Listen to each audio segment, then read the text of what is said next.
Setting up the meeting. Let's see what it wants to do. Oh, it says done. Redirecting. You know, you can never really tell. Oh, we're now streaming live.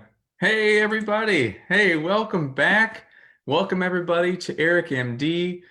Really nice to have you here. This is your online video resource where we really casually break down and explain current events and popular topics in healthcare and medicine in order to help you become a better advocate and team player in your own healthcare. First of all, thank you all so much for watching. I'm really blown away by all the feedback. Lots of people watching, commenting, and that's kind of what we want, right? We want to help spread the word, spread the knowledge, get people involved so that more people understand what's going on. There's a lot going on in healthcare right now. People are kind of coronavirused out a little bit, but healthcare still goes on. So please watch, learn.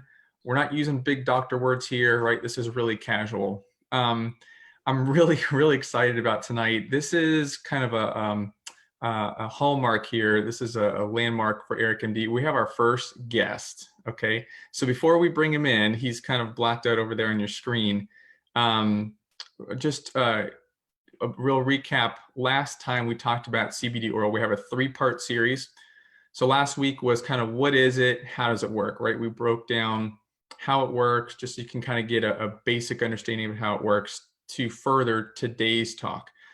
So today we're going to go over some indications. That means what's it being used for? Is it safe to use? You know, is it really safe for your body? And the legal status. That kind of gets a little hairy, and we'll kind of go into that. But this is part 2. So we're going to welcome our first guest in a second. He's coming live via Oregon, via Zoom, via Facebook. So you'll see him right over here. I'm going to poke him in the nose. He's the COO of Holistica Life Sciences, one of the nation's leading companies in revitalizing plant-based therapeutics in modern medicine. I think I got that tagline right. So everyone, I want you to welcome my brother, Mark Jennings. Mark, pull back your screen. Are you over there? Are you hiding? There he is. Hey, what's up, man? How's it going? Good. How are you? Doing great. Good. So thanks for having me on the show. Yeah, it's kind of cool that it's a show now, right? Yeah, it is a show now. It's nice. Cool. Well, you know, we could just kind of talk about nothing forever, but let's give the people what they want. They want to know more about CBD. We had a ton of people the first time say how much they liked it and like learning about it. So before we do that, tell us a little bit about you and your role at Holistica and what you guys do. We'll give you kind of a quick little plug. So what do you guys do over there?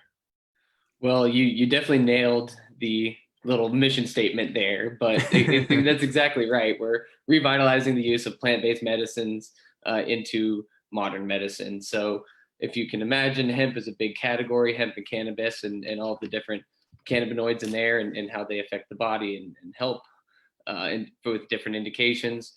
So my goal is to charge the research for these products and bring them through the development phase to see what they're good for, if they're healthy, if they're safe, and get them on the market. So that's what we do, all the way from the farm to the pharmacy. There's a good tagline. Farm to the pharmacy. Could you put that on a t-shirt or something? I should. That's pretty cool. Right? Yeah. Well, that's awesome. And it's really cool that we can do this, you know, in the middle of a pandemic. I feel like people, you know, you and I talk quite a bit on the phone, and we kind of did our technical check last night on Zoom, but that we can discuss things like this completely across the country. So thanks for being on at 6 o'clock or something your time. Appreciate you. Absolutely. Glad to be here. Cool, man. So we have some people joining. Hey, Linda. Hey, Wendy. Hey, Marcy. We've got lots of people watching. Bring more people in. Invite your friends. This is really casual. We're just going to kind of talk for a little while. So please have more people come on and ask questions. Let's get to the meat of it. As people are coming on, you know, there's plenty to learn about. But so again, Mark, we talked last time about kind of what CBD is, but what I want you to go into a little bit now, because you're knee deep in the industry, is what is it being used for? Like, you know, people can go online and search for all this stuff about CBD cures, blah, blah, blah. You know, there's a bunch of stuff, but what is, in your line of work now, what is it being used for? Well, the only approved indication from the FDA right now is a drug called Epidiolex, and it is for seizures. So that's technically what the only thing it's allowed to be used for in the drug world. But you see many people using it for pain, for anti-inflammatory purposes, for anti-anxiety, and all of those lead to helping with sleep. So whatever causes, your lack of sleep or your inability to sleep is probably one of those, and CBD will help for it all the way around. So it's not necessarily a miracle drug, but several different things people are claiming that it works for, and we're still trying to figure those out though. So you mentioned sleep. So, I mean, yeah, I've heard of things like anxiety, sleep, pain, arthritis, but do you think it all comes back around to sleep, or that's just, does it help with just if you have insomnia, it'll help with sleep? What are people finding? Is it the sleep problem is due to something else being wrong? I think there's some really promising anti-inflammatory properties in CBD, which helps a lot just relax the entire body, which could aid towards better sleep. But also a lot of anti-anxiety. So your whole body is just somewhat relaxing with the anti-inflammatory. And I think those are the two main causes to help or why people feel it's good for sleep. Because there is some science that are showing some positive results in those areas right now. Yeah, for sure. And last time, our last video, if you haven't watched CBD, how it works, we just talked about this one.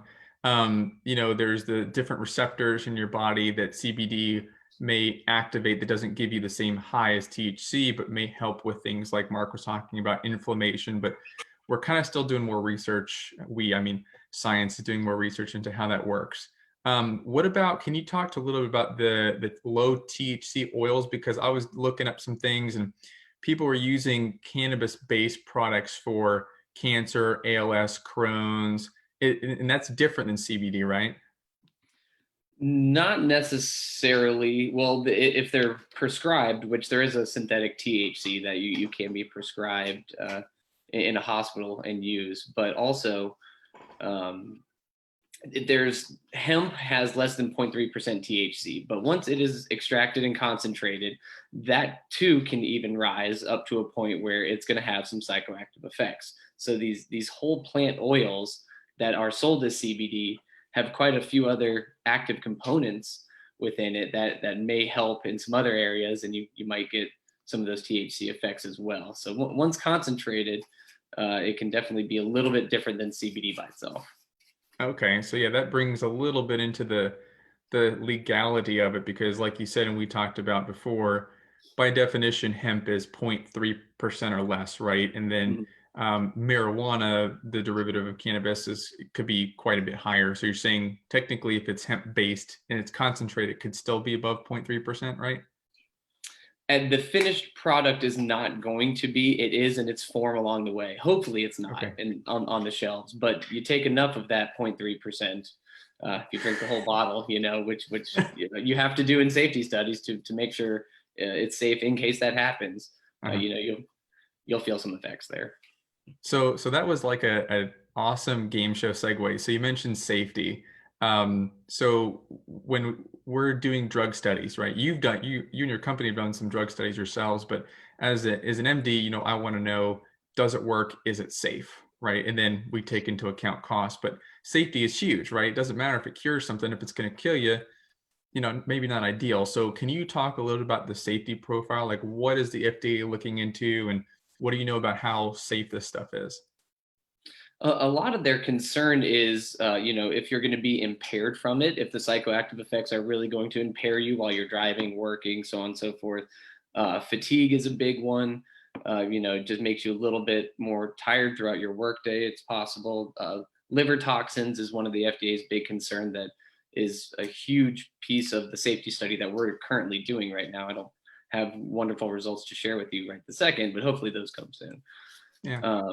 But otherwise, the fact that Epidiolex is approved up to, what the concentration it is, means it's safe for kids. That concentration and that drug specifically is for kids and their seizures. So if, in my mind, and they give pretty high doses as well. So in my mind, that makes it pretty safe. but it's hard to say when you don't have drug-to-drug interaction studies done, and what else are you taking on a daily basis or even eating, and how does that interact with the medicine. So Yeah, so that's a far great, pretty safe.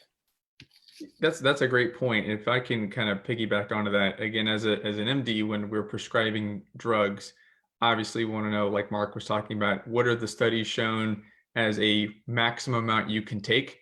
It's hard to think about like that, but like, yeah, they force feed people till they see negative effects. They go, oh, okay, back it off a little bit, right? That's only one component of it. The other part of safety is, does it interact with other stuff that you're taking? We have to, as a medical community, think about that. So when you're talking to your doctor, your healthcare provider, the vitamins that you take, the other drugs that you take, we need to know that to see if it's going to interact. Also, Coumadin. So those of you in Facebook world, if you're watching, or if you have somebody who's on Coumadin, anybody, I know you're on.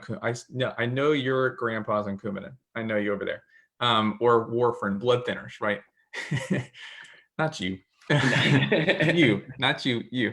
There's a blood thinner that can be affected by eating things like spinach, right?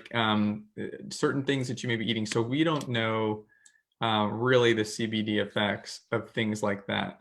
There's also been some things about fertility problems. Again, anecdotally, marijuana component with fertility, there's been some studies about that too. So like Mark was saying, it's important to know that in general, because with Epidiolex, and there's Sativex too, right? Isn't there another one, the spray? Yep. Is that Canadian? That's GW Pharmaceuticals. That's a Canadian company. Yeah. See that name drop there. Yeah. So basically, we're here to break stuff down, right? So there's other drugs that are approved that are CBD based that do work. So there is a lot of evidence that it's safe, but has it been studied with the medicines that you're taking? We don't know, right? So take that with a grain of salt when you're going online and buying some stuff. The medical community is kind of wanting to know more, and it sounds like it's safe, but there aren't really good guidelines quite yet if it interacts with a bunch of stuff that you may be taking, right? And actually what we're going to do, this will be pretty cool at the end. If you're watching comments, I'm going to post the FDA website on CBD that kind of goes over all this too, but it's a little bit more technical jibber jabber. So hopefully this will break it down for you. Let's go into the legalities, because this is where it gets kind of a little hairy. And I know you're intimately aware of this given what your company does. So talk a little bit about the basics. Is it legal? Let's just start there. So hemp is legal. In the 2018 Farm Bill, which is a federal bill, it declared CBD from hemp to be legal to cultivate and process. One of the main issues is that the FDA did not come up with their own set of rules and regulations at that time of how it was going to be brought to the consumer market. So you're allowed to grow it and have it, but not necessarily consume it in a regulated market. So it is legal federally. And then one more piece to that, in order for your state to participate in the hemp program, they have to come up with their own rules under the Department of Agriculture. And that works. That's how it connects to the federal government. But otherwise, the FDA consumption side of things is still up in the air. Okay, so you can make it, and you said you can sell it? Not necessarily. No. Right. And so you can have it, you can consume it, but how you obtain it is a little bit tricky, right? And it varies by state, correct? Only in terms of how you process it and grow it. That the Department of Ag will control all of the licenses, but the consumption of it is really a problem across the entire country, where the FDA has not said it's a food, it's a supplement, it's a drug, it's over the counter. There's no pathway for it to enter the market, but you're allowed to grow it and have it, and it won't be legal to possess or consume. It is legal to possess or consume? It is not legal to possess or consume. Okay, but you can have it. Yes, there's just no approved pathway for it to go to the market. Got it. Well, that is utterly confusing. In our platform here to explain things, I think we've made everyone a whole lot more confused. Probably. I'm sorry about that. It's a really confusing time. So Well, the farm bill, I tried to read it. In all honesty, what you said makes some sense, but the bill in general is just confusing. Like you said, they want to tell you that it's legal to grow hemp, but then translating that to the consumer product is where there's missing stuff, right? exactly right. Yeah, Right. because of the Okay. safety, the FDA can't say that it is okay to eat as a food in your breakfast cereal, or it's okay to take every morning and night as a capsule. Until they get that safety, they can't approve that. But you can grow it. Okay. Are there any safety studies being conducted that you know of on a large scale? I mean, I know we're probably a long way away from federally legalized cannabis in general, but for CBD specifically, do you know of anything coming out or in order, because I know you guys do some studies, but any safety protocols coming out that may make that easier or less cloudy in the future? Yeah, aside from we're currently doing one ourselves with our ingredient into our own finished products, and that's currently underway right now, and we'll hopefully have results in about 6 to 8 months. But there's another one with the top 8 brands currently on the market, and they joined forces together to do a liver tox study for the FDA. So that's underway as well. So there should be some really good evidence by the end of this year to help the FDA decide which direction to label and which market to label CBD is approved for. Okay, cool. And then I was also looking this up too because I'm still getting educated on this as well. But is CBD and THC still Schedule One technically? Do you know? CBD is not Schedule One Okay, anymore. but THC still is. so for those of you that this is just interesting, again, in the spirit of education, the FDA comes out with a schedule for medications. It ranks them from 1 to 5, and all it basically tells you is the value, the medical value related to its potential for abuse, right? How like addictive is it related to how much it could potentially help you out, right? So um, Schedule One, interestingly, is like heroin and things that have no medical benefit to you and are very potentially very addictive all the way down, like Schedule 3, 4, you're looking at pain medications where they're probably very helpful, but they could also be addictive as well. Cannabis is like Schedule 1. For some reason, they put that all the way up there. And we can have an intellectual debate one time about the addictive versus beneficial effects of marijuana and THC, but it just seems a little interesting. So for those of you, again, wondering why it's so regulated. They have it all the way up at Schedule One, but Mark's saying that CBD is not all the way up there, which is good because it does have a lot of potentially good effects without some of the potential for addiction. Correct? That is correct. So as somebody big up there in a company that does this stuff, I'll let you do a little bit of plug for yourselves, but like how if people are looking online, they want to buy a CBD products, right? Mhm. What should they be looking for? Like, how do you know that it's good quality or that you can trust them? Like, what's the thought process behind buying this stuff? Well, you really want to find some companies that do some sort of clinical backing to their ingredients or their finished products. And as alongside of that, you'd like to really make sure they use, what's called GMP, good manufacturing practices, which is a requirement by the federal government in order to make consumable products. So things like that, and also if you can get a test result, they if they're hiding something or a test result from you, I would be worried. But there's no reason you can't ask for proof that this little bottle does contain 50 milligrams per serving. So that I would really recommend diving and digging a little bit into those details because if they don't give them to you, they're probably hiding them for a reason. So using trusted manufacturers and people who are actually putting the work into the R&D and the science to do it right is who I would look for to buy a product from. But if I'm going on online and just Googling CBD oil for my arthritis, is it you have to sift through a bunch of companies or like what's a shortcut for people? So I've never taken it, but if I'm a layperson and I'm just Googling, I've been having a hard time sleeping. I want CBD oil, CBD for sleep to buy. Google. What am I looking for in some of those companies? Is there anything specific to look out for? I mean, you mentioned the manufacturing, but where do you find that? Usually on their website. I would dig Okay. around on their website under their certifications, and see what kind of work that they do other than just a cannabis company. I guess one That's a good easy point. way to find out would be a fully integrated company of sorts that does it all and isn't just a marketing and branding company that's trying to sell bulk to whoever and whenever. Another piece I would really look out for is anyone making claims. If they're making health claims on their bottle Ah, saying this will help something or is good for cancer, I saw a label that said it was good for obesity and anorexia on the same bottle once. So yeah, suspicious, right? I would look out for marketing claims and try to steer clear of those products as well.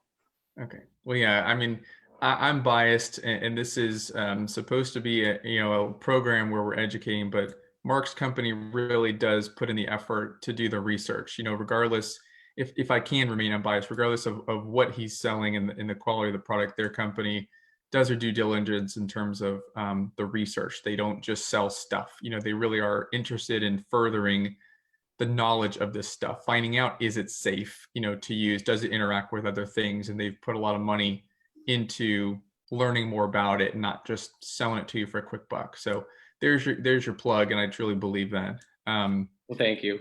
I So appreciate that. yeah, no problem. I'll send you the bill. I'm just kidding. So hey, what's cool about this, Mark, is on the right side of my screen here that you can't see, I have some comments, and so I'm gonna read some of these. People are saying, "Ah, love this. This is the best thing ever. Thank you." Um, Wendy says, "Will this be available after the broadcast?" Yes. So on this page, you can watch this whenever you want. This is just live because we want to keep it real and just say whatever, and because it's fun to do it live because we're gonna mess up, and that's kind of the point of this. So you can watch this again later on. You can share it. It's also on my YouTube channel. It's the same exact videos. It's not live, so not as much fun. But Eric MD on YouTube, you can watch all these. I'll get this one up probably tonight or tomorrow. Um, Somebody says, how can you tell which products on the market are better? We went over that. CBD and glaucoma. So yeah, that's one thing I can touch on that real quick. CBD is not as much used for glaucoma. Marijuana is uh, uh, infamous for glaucoma because of the pressure lowering property. So I can't go into this really in depth right now. We can do a mini video, but the goal in glaucoma is to lower your eye pressure, right? And we have eye drops that do that really well, and surgeries that do that really well. The marijuana and THC also kind of lowers the eye pressure too. The problem is you have to continuously be taking that compound in whichever way you want to have the pressure lowering effect. So there are safer ways to lower the eye pressure in glaucoma other than continuously taking in THC around the clock. But CBD hasn't been shown, as far as I know, to really affect glaucoma. Um, a lot of people watching. This is awesome. Thanks so much for watching, everybody. Um, let's see. How much do you start off with taking? Would it help MS? Can you touch on that a little bit? We're not going to make one of our disclaimers here is this is not official medical advice. We're not going to tell you what to do and what not to do. This is not a substitute for a medical doctor's exam, yada, yada. You all know that. Can you talk a little bit about dosing in some of your CBD, just CBD products? Is there like a dose that you start off with, or what are people, I guess, give us a basic of what people are doing? Yeah, generally you'll see products have somewhere around a 10 or 25 milligram dose, sometimes up to 50. And I've seen just in the mornings, morning and night, morning, afternoon, and night. It depends on what you're trying to alleviate or help with, but about 25 to 50 milligrams should be just fine. Recommend starting on the lower end with anything just to make sure you're comfortable, but there really are going to be very little effects from something about like 50 milligrams. Yeah. So Um, that's a good starting point. I would say for those of you asking for like dosages and all that good stuff, I can tell you officially, this is what I think is great about this program and show. People are interacting and learning about CBD, and someone said their significant others taking it for migraines. It works for a lot of people, but the goal is actually there are really good doctors out there. There are alternative and complementary medicine doctors that talk about CBD, medical marijuana, alternative treatments. And so you can find those. I'll try and get one of them on to talk about it. But like the goal is to not really necessarily go to Amazon and start buying stuff. I'll leave that up to you. But if you go to a doctor who's trained in this kind of, they're prepared with your new knowledge about how it works, what it's used for, and say, hey, I'm really interested in using this for my migraines. I'd like to know about the safety profile. How much should I start taking? And is there anything that will interact with my birth control? And so now you're prepared, right? You're not going to go in there and say, I want CBD. That's not helpful. As the doctor, they probably want you to have a little bit of knowledge base before you come in, right? So that's what we'll talk about dosages for right now. Someone was talking about clinical trials. Let's see what else. Yeah, we talked about clinical trials. What's the name of your, do you have a name of your CBD product? Because your company is Holistica. Do you have your own CBD product? Yeah, we're actually just about to launch it. It's called Okay, Pure Oil, and it's going to be made by Cascade Naturals, is the manufacturing company. Cool. So we've been focusing a tremendous amount on the ingredient safety side of things before we put it into a product and put it to the market. So that's awesome. Right about ready to go. Cool. Well, there's your plug number 3. Everybody, you've heard it first. What's it called? Pure Oil? What's the product called, Mark? Did I lose you? I think he froze. Nothing froze. We'll get him back on. All right. Well, that's good. It's time to wrap. Oh, there he is. You there? Yeah, sorry, my internet cut out. I'm back. No, it's all right. That happens. It's 2020. I asked, what's the name of your the product again? Pure Oil. Pure Oil. Cool. Puroil. Cool. There you go. All right, everybody. Well, I think that's going to do it. We've run way over time. I hope you learned something tonight. Again, this topic's really popular. Mark, it's been awesome having you on. This was really cool, especially talking to my brother, but also he's, so knowledgeable in the world of CBD. Next week is our last episode of CBD. It's going to be just like a doctor's take, what some doctors are talking about, but I want to have just a big Q&A. Lots of people are asking good questions. So what I'm going to do, there's already on this page on EricMD, if you look, there's a form, a little questionnaire where you can submit a question. If you don't feel comfortable posting it, submit it. It'll come just right to me. And then we'll anonymize it and ask it next time. Mark, you want to come on next week again? So we can pick your brain with some big old Q&As? Sure. Yeah, I'd love to. Awesome. Yeah, so submit lots of questions. We'll do more of these.